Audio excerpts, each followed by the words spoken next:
Bismillahirrahmanirrahim. Assalamualaikum warahmatullahi wabarakatuh. Perkenalkan, nama saya Miladiana dengan nomor NPM 1012 Di sini saya akan mempresentasikan mengenai tugas evaluasi tengah semester dengan mata kuliah Pendidikan Agama Islam 5. Ada Ta'riful Quran atau mengenal Quran. Pentingnya mengenal Al-Quran. Mengenal Al-Quran adalah keniscayaan bagi umat Islam. Mengenal Al-Quran adalah langkah awal untuk mengenal lebih jauh dengan Al-Quran. Ada definisi Al-Quran.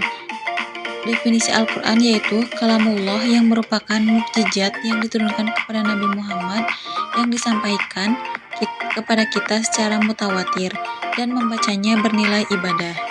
Adapun 5 unsur dalam definisi ini antara lain: pertama, ada kalamullah atau kalam Allah, merupakan Al-Quran yang disampaikan kepada Nabi Muhammad melalui malaikat Jibril.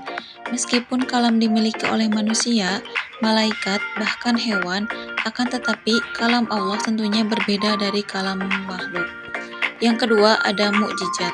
Mukjizat merupakan sesuatu hal luar biasa untuk membuktikan kenabian atau kerasulan seseorang disertai dengan tantangan yang memusuhinya, kemudian menampakkan kelemahan mereka yang memusuhi sekaligus keunggulannya selamat dari perlawanan. Kemudian yang keempat, diturunkan kepada Nabi Muhammad SAW. Al-Quran diturunkan kepada Nabi Muhammad melalui perantara malaikat Jibril. Yang terakhir, diriwayatkan secara mutawatir. Setiap kali Rasulullah menerima wahyu yang berupa ayat-ayat Al-Quran, beliau membacakannya di depan para sahabat. Kemudian, para sahabat menghafal ayat-ayat tersebut. Beliau juga menyuruh kutab atau penulis wahyu untuk menuliskan ayat-ayat yang baru diterimanya tersebut, lalu membacanya, yaitu bernilai ibadah. Di antara keistimewaan Al-Quran adalah pahala besar yang diperoleh bagi orang yang membacanya. Dari yang kedua, ada Asmaul Quran atau nama-nama Al-Quran. Asmaul Al-Quran adalah istilah yang mengacu pada berbagai nama atau gelar yang digunakan untuk merujuk kepada Al-Quran. Al-Quran memiliki nama-nama lain, sebagaimana Allah sebutkan dalam Al-Quran itu sendiri. Antara lain, pertama ada Alkitab atau buku. Al-Quran disebut sebagai Alkitab sebagai isyarat bahwa Al-Quran harus ditulis, karena itu Nabi Muhammad memerintahkan kepada para sahabat untuk menulis ayat-ayat Al-Quran. Yang kedua, ada Al-Huda atau petunjuk. Al-Quran disebut Al-Huda karena memerintahkan manusia kepada jalan yang lurus, yang menyelamatkan mereka dari keyakinan yang sesat dengan jalan membimbing akal dan perasaan mereka, supaya berkeyakinan yang benar dan memperhatikan bukti-bukti kebenaran Allah, serta membimbing manusia agar beramal soleh. Kemudian ada Al-Furqan atau pembeda. Al-Furqan disebut Al-Furqan karena Al-Quran itu adalah pembeda antara yang hak dan yang batil, antara petunjuk dan kesesatan. Berbeda dengan Al-Quran sebelumnya, kita sebelumnya diturunkan hanya untuk umat di masa itu, sedangkan Al-Quran diturunkan untuk setiap umat di segala masa dan pada semua tempat. Dan ada Ar-Rahman atau rahmat. Al-Quran disebut Ar-Rahman karena Al-Quran merupakan karunia bagi orang-orang yang meyakini dan melaksanakan petunjuk-petunjuknya. Lalu ada An-Nur atau cahaya. Al-Quran disebut An-Nur karena merupakan cahaya yang terang benderang, yang memberi petunjuk kepada manusia, mengeluarkan mereka dari kegelapan, syirik, penyembahan berhala, dan lainnya, dan memberikan pedoman sehingga manusia dapat berpikir kembali bahwa jalan yang mereka tempuh selama ini adalah salah yang membawa pada kerusakan. Kemudian ada Ar-Ruh atau ruh. Al-Quran disebut Ar-Ruh karena di dalamnya terdapat kehidupan dari kematian kekafiran. Dan ada Asy-Syifa atau obat. Al-Quran disebut Asy-Syifa karena di dalamnya terdapat obat dari segala penyakit keraguan, kemusyrikan, termasuk pula setiap penyakit jiwa yang menganggap ketentraman hati dan jiwa manusia. Selain itu ada Al-Haq atau kebenaran. Al-Quran disebut Al-Haq karena di dalamnya mengandung kebenaran yang di dalamnya tidak ada keraguan sama sekali. Al-Quran merupakan bukti-bukti keesaan Allah dan kerasulan Nabi Muhammad.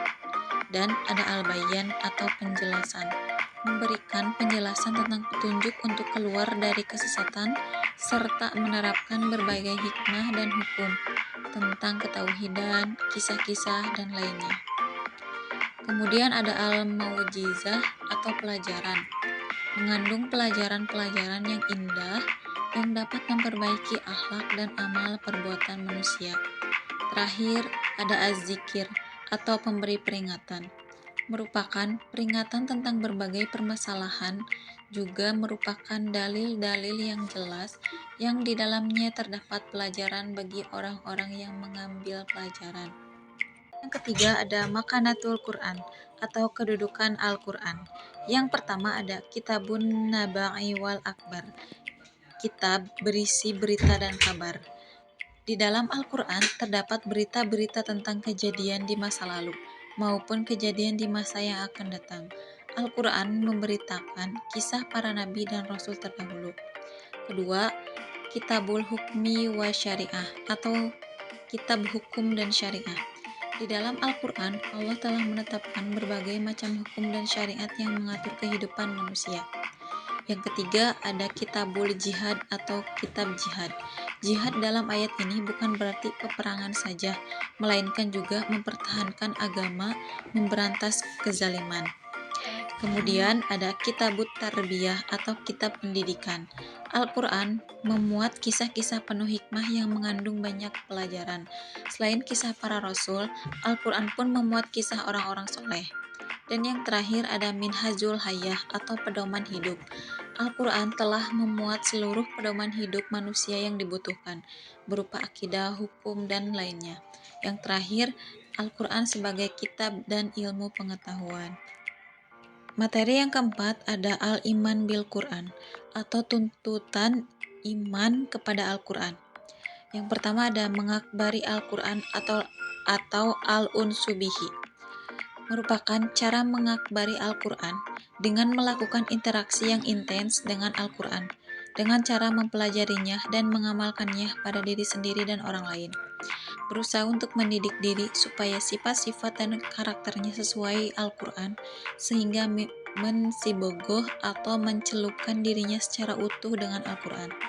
Kemudian, tunduk menerima hukum-hukumnya atau atas limu li'ahkimihi, yaitu dengan cara mematuhi dengan segala ketundukan dan lapang dada kepada hukum-hukum yang ada di dalam Al-Quran sebagai bukti ketundukannya kepada Allah. Lalu ada menyeru orang kepadanya atau ad-da'watu ilaihi, yaitu dengan mengajak orang lain untuk mengikuti segala petunjuk Al-Quran dengan cinta, kepedulian, dan rasa tanggung jawab sesama muslim. Yang terakhir ada menegakkannya di bumi atau ikamatubuhu fil ar, yaitu dengan menegakkan Al-Quran dalam dirinya sebagai individu, dalam kehidupan sosial politik, dan sebagai muslim.